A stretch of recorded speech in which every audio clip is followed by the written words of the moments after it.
Dengan menggunakan anggaran dana bagi hasil cukai hasil tembakau DBH CHT tahun 2023, Dinas Tenaga Kerja Kabupaten Nganjuk menggelar acara pelatihan kompetensi keahlian di PT Lotus Indah Tekstil yang berada di Kecamatan Sukomoro, Kabupaten Nganjuk, Jawa Timur. Pembukaan kegiatan pelatihan ini dibuka langsung oleh Kepala Dinas Tenaga Kerja Kabupaten Nganjuk Supianto dan dihadiri oleh anggota DPRD Nganjuk Muhammad Imron, Asisten Ekonomi Pembangunan Kabupaten Nganjuk Muji, Manajer HRD, dan staf PT Lotus Indah Tekstil serta peserta pelatihan. Pelatihan ini diikuti oleh 40 peserta dan berlangsung selama 10 hari.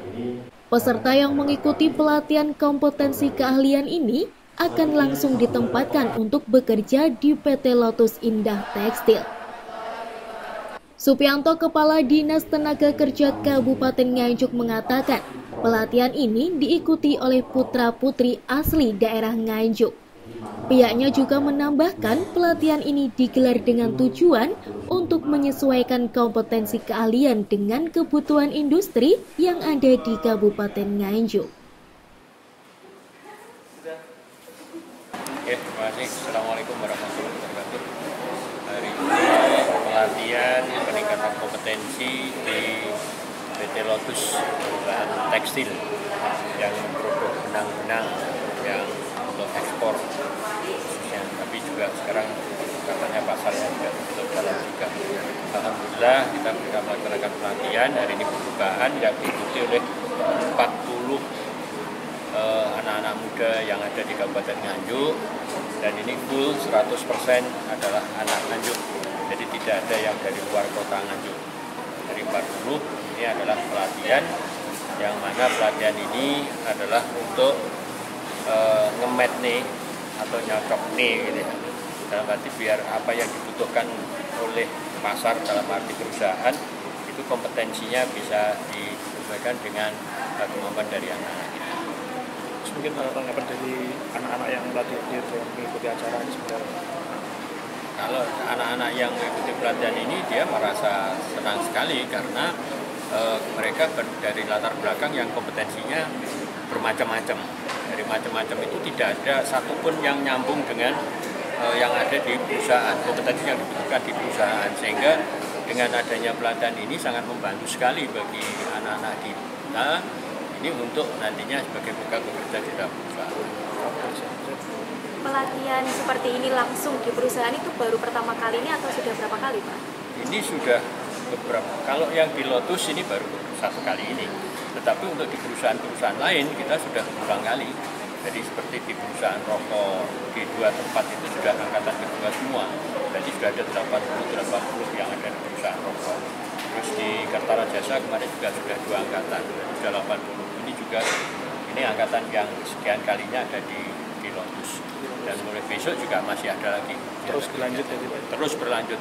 Karena target kami untuk pelatihan itu sekitar 1.600 per tahun ini saja. Tahun ini saja. Jadi dari anggaran 5 miliar baik dari DAU maupun dari itu, baik penempatan maupun kesempatan, kita melatih sekitar 1.600 ke atas. Terus dengan adanya pelatihan-pelatihan yang digelar, Pak, sejauh ini seberapa penyerapan angka pengangguran itu sendiri, Pak? Ya sebetulnya kalau dari hasil pelatihan yang dari 1.600 itu sekitar 1.300-an itu sudah bisa langsung terserap ke dunia kerja.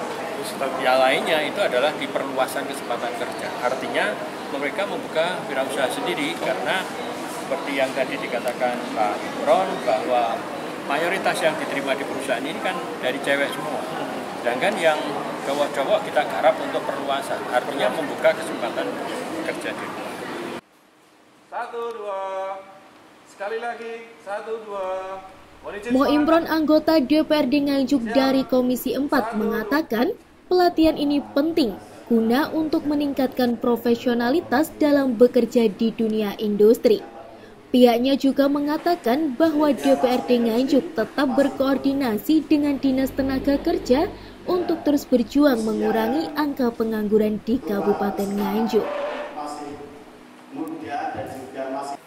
Ya, kami berharap dengan pelatihan kompetensi ini nanti dari calon karyawan ini dapat lebih profesional dalam bekerja, karena tahu apa yang harus dilakukan. Ketika dia masuk kerja kemudian dia tidak tahu apa yang dia lakukan, kan juga tidak akan bisa bekerja dengan maksimal. Sehingga dengan pelatihan ini dia sudah dilatih di sini, terkondisikan dengan situasi di sini, pada saat dia memulai kerja itu sudah siap. Kalau menyikapi pengangguran di Kabupaten Nganjuk sendiri Pak, seperti apa?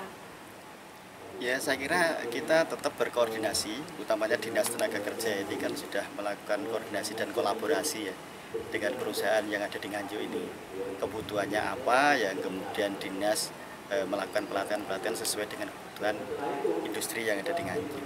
Seperti ini misalnya, ini kan juga hasil koordinasi dan kolaborasi Dinas Naker dengan perusahaan. Terus menyikapi ini, banyak pencari pekerja itu rata-rata didominasi oleh perempuan. Itu seperti apa Pak? Ya, saya kira itu juga suatu hal yang alamiah terjadi ya. Alamiah terjadi, dan memang mayoritas industri pabrik itu ya perempuan mayoritas.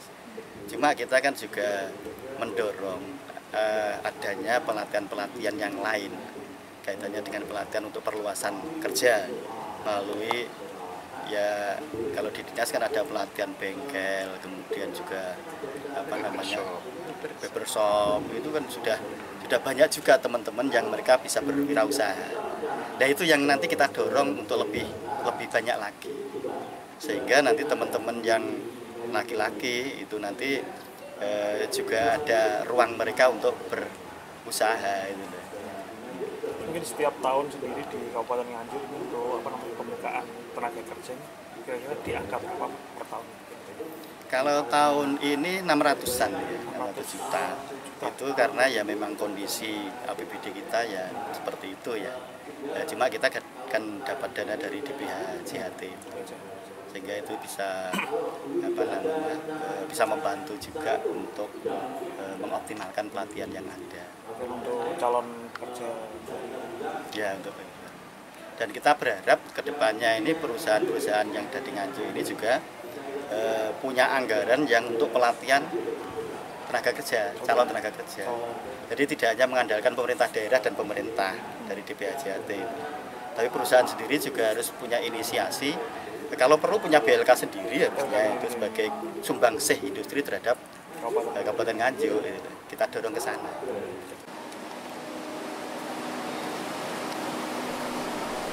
Putut Bagus Wijayanto selaku HRD Manajer PT Lotus Indah Tekstil mengatakan dengan adanya pelatihan ini pihaknya mengaku sangat terbantu dalam penjaringan karyawan yang siap bekerja.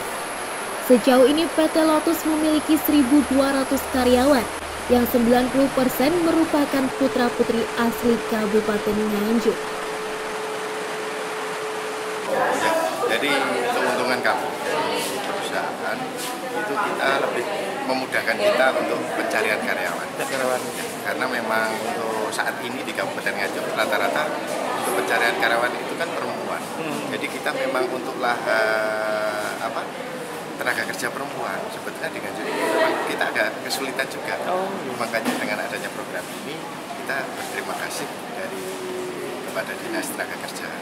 Jadi sebelumnya untuk penyerapan kerja di PT Lotus sendiri ini dari luar Nganjuk atau gimana? Kalau di luar Nganjuk kita sedikit. Sedikit? Ya sedikit, sekitar kurang lebih 10% aja, 10%. 90% kita tetap dari Nganjuk? Tetap dari Nganjuk. Dulu kalau rekrutmennya seperti apa Pak sebelum? Kalau sebelumnya kita rekrutmen seperti biasa, kita buka lowongan. Ya, buka lowongan di depan, nanti terus karyawan itu datang, calon karyawan itu datang, kirim surat lamaran, dan terus begitu kita ada formasi yang kita butuhkan, kita panggil. Jadi ini baru pertama kalinya penyerapan tenaga kerja itu bekerja sama dengan Disnaker atau seperti gimana Pak? Ya, kalau dengan Disnaker baru kali ini kita bisa sampaikan. Sejauh ini ada berapa banyak Pak karyawan yang ada di sini? Karyawan kita total sekarang 1.200. 200 karyawan.